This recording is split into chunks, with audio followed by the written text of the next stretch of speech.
Can I get a show of hands who here has ever Googled themselves? I have.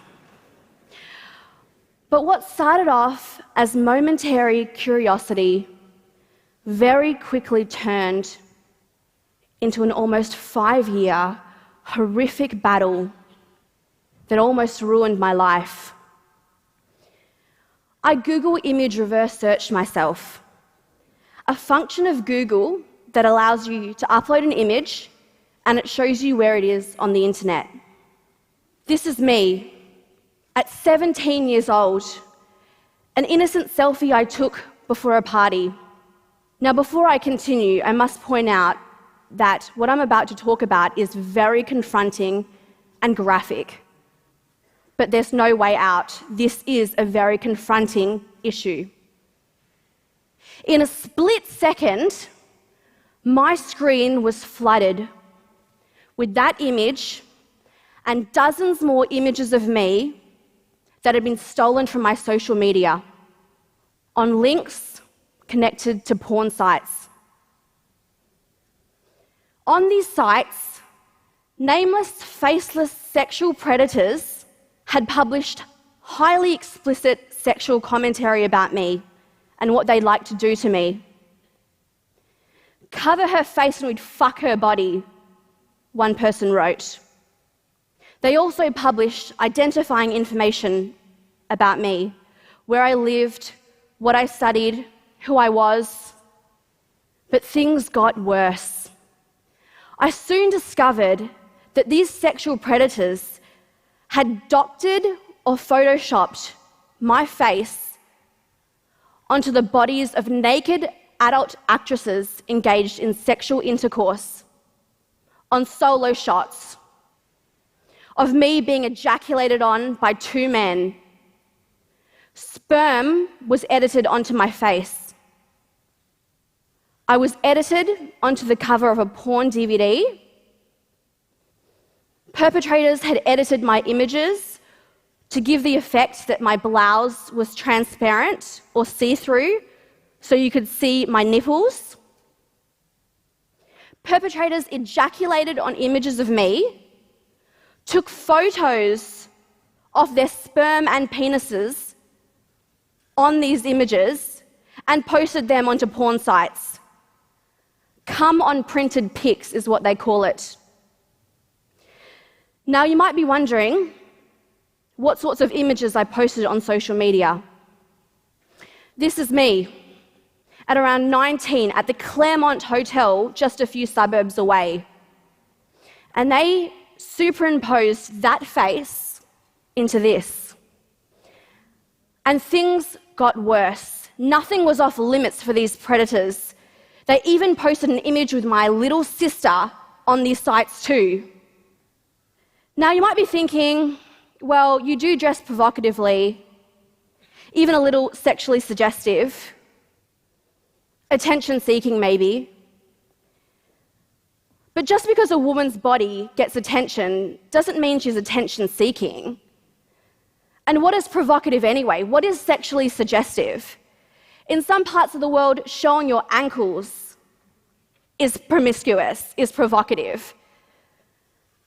It's just like, no matter what a woman wears, it's always perceived as more sexual than it is. For me, I just wanted to feel pretty and confident. What's so wrong with that? Now, you might be thinking, well, can't you just set your social media on private? Well, these perpetrators were calculated. They befriended my friends on social media under fake profiles. They followed the public galleries of the events and places I regularly visited. But why? Why should one have to retreat and hide out of fear that something like this could happen? What I post and what I wear isn't an invitation to violate and abuse me. The only person that should be changing their behavior is the perpetrators. I, 「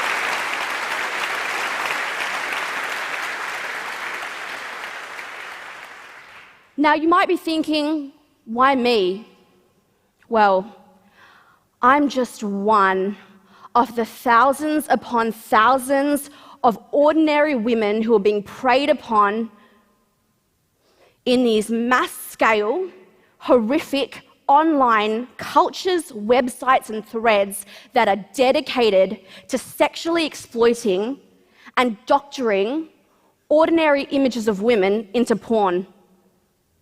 As I speak, there are women who are being preyed upon and they don't even know it. In the beginning, I tried seeking help. I went to police. I contacted government agencies. I even tried to hire a private investigator, but they were too expensive. There was nothing that they could do. I mean, what could you do when the sites are hosted overseas and the perpetrators are from overseas? I was told I had to contact the sites one by one, notifying the webmasters to get everything deleted. And so, as you can imagine, in complete and utter fear and pain, I did. I contacted the webmasters, requesting that they delete the material shared without consent. And I had some successes, but I also had some major setbacks. The more I fought, the more sites I would discover, and with time, the more my images were being seen and shared in the tens of thousands. I had one webmaster respond to me saying he'll only delete the site if I sent him nude photos of myself within 24 hours. And this went on for years, fighting against these dodgy, disgusting sites. But I was fighting a losing battle. And I couldn't continue this any longer for my own mental health. But what could I do? Maybe, I thought, if I spoke out, I could reclaim my name and I could rewrite my narrative on my own terms. Maybe if I spoke out, I could raise awareness about this. Maybe I could even try to change the law. And so I did.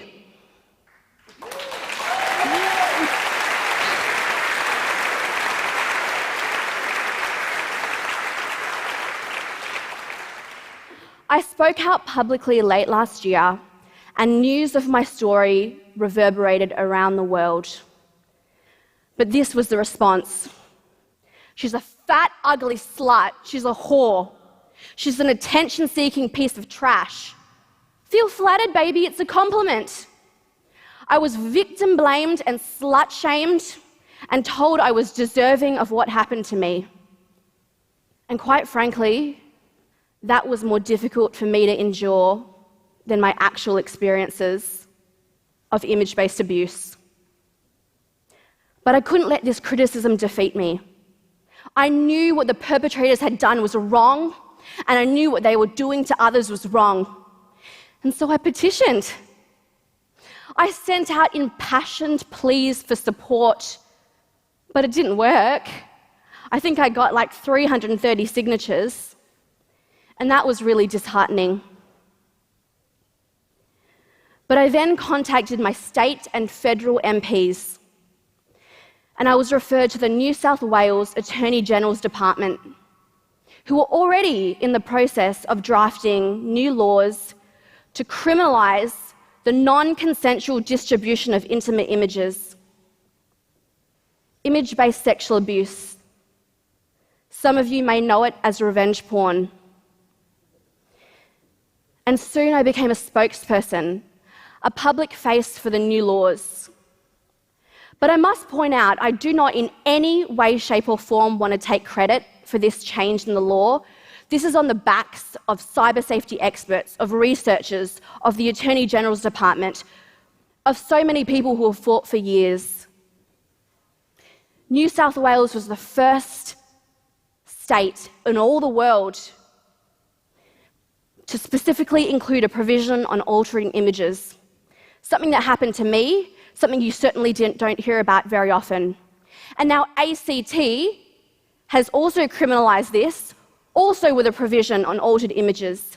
And next year, WA is introducing legislation, and hopefully they introduce a provision on altered images, and I urge every state and every country in this world to follow suit, because right now there's no justice for people like me. Despite it all, despite the hate and despite the criticism, despite the fact that I'm never going to get justice, because my experiences happened before this movement of law reform, speaking out was the best thing I've ever done, because I know for a fact that it has helped people. And I just want to live in a world where, regardless of what I wear or what I post, that I'm still worthy of being treated with dignity and respect. Respect. Now that's an idea worth sharing. Thank you.